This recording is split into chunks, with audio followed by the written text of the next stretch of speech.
We're launching a council think tank today. A very loose group of people who I think have a few ideas about how urgent the situations are today. I think I wanted to tell people here that the situation is serious, that we're experiencing an enormous acceleration of connectivities, and we find it very difficult to stay human in a way in that. I think we're experiencing new iterations of paradigms. We're also experiencing different forms of opposition. I don't think things like commercial, non-commercial are the real issues today.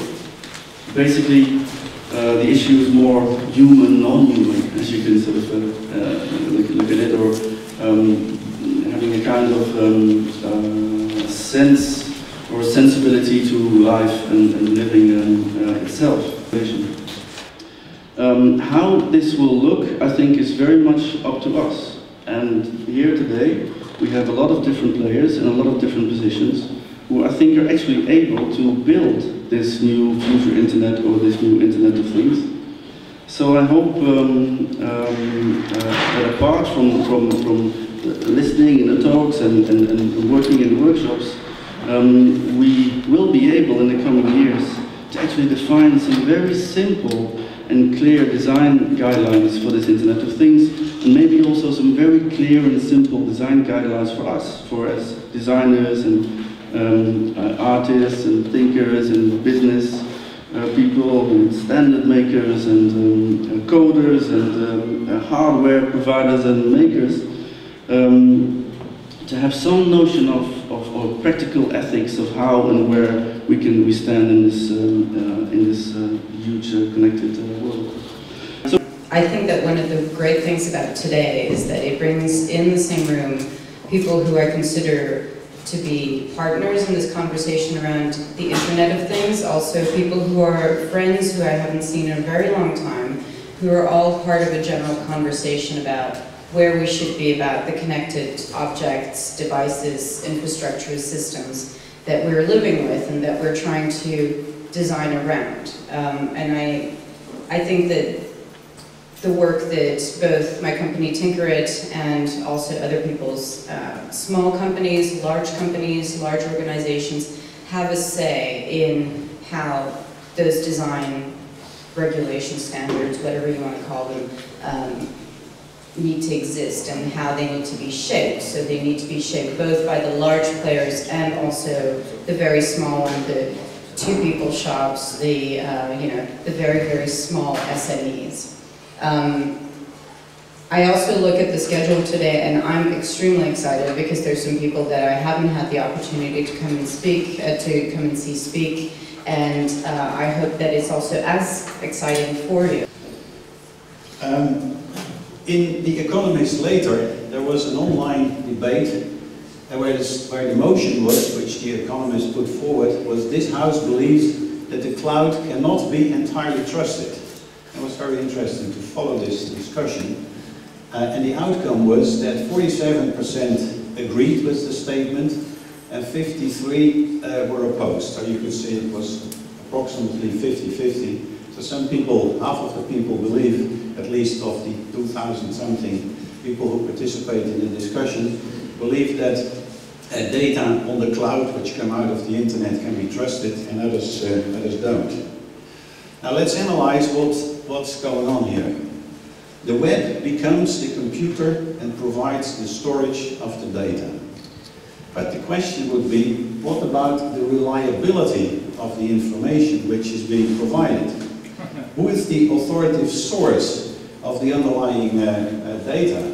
Gerald mentioned this as one of the items. You can get data from the internet, you get information from the internet, but how reliable and how useful is it? I come from a company called Plot, and that's as far as the advert goes. Our obsession is with telling stories and to use the power of storytelling in all types of strategic design situations. What we do is we work with a lot of companies and small startups and public sector organisations to help them envisage future products and services. It's as simple as that. One of the things we like to do is to develop little props, little methods to be able to unlock the things that are already in your head. And a couple of years ago we made a film called Everyday Intelligence, which I think about 2 people have seen, but that's because we haven't released it properly. But basically we used this thing to make something as simple as a little device that just says see. And then we asked people, we asked a bunch of designers and futurologists, what do you see? So what do you imagine when you look through this thing? What happens with it? By that I mean that in contrast to the way many machine-to-machine or end-to-end systems are built, where you almost pre-plan what things are going to be connected to what things, where there's a sort of a one-to-one connection for security and privacy reasons. I wanted to make something that made it as easy as possible to connect one machine to many, or to connect many things to many. So that it's kind of drawing on the kinds of techniques that are found in Web 2.0, things like YouTube. I wanted to essentially make it as easy as possible in the same way that you just upload a video that you've created to YouTube and then could share it. I wanted to make it possible for you to upload your sensor data in real time and share it in real time with as many other participating projects as possible. The thing I wanted to close on was a kind of polemic. You know, there's this great move at the moment for making data public, and you know, we're applauding the fact that governments are opening up their data, data.gov in the US, and in the UK they're starting to do a similar kind of thing. I would like to put it to you that this is all very well, but what's most interesting is the public making the data. And that is because if all you're doing is making data public from a set of authority figures, and not really giving people the tools to question how that data was captured, why that data was captured as opposed to something else, where or when or who did the massaging of the figures to get it into a sort of useful data set. If you're not giving people the tools to actually make the data, to question the standards of evidence of things like, you know, climate change, of you know, being able to look at pollution around their own towns, then they're never really going to understand. They're never really going to understand the situation just by looking at visualizations. So ultimately, what Patchway is for me is a means for the public to make the data, to start to build the tools to make data, to make sense of data, and to question those standards of evidence.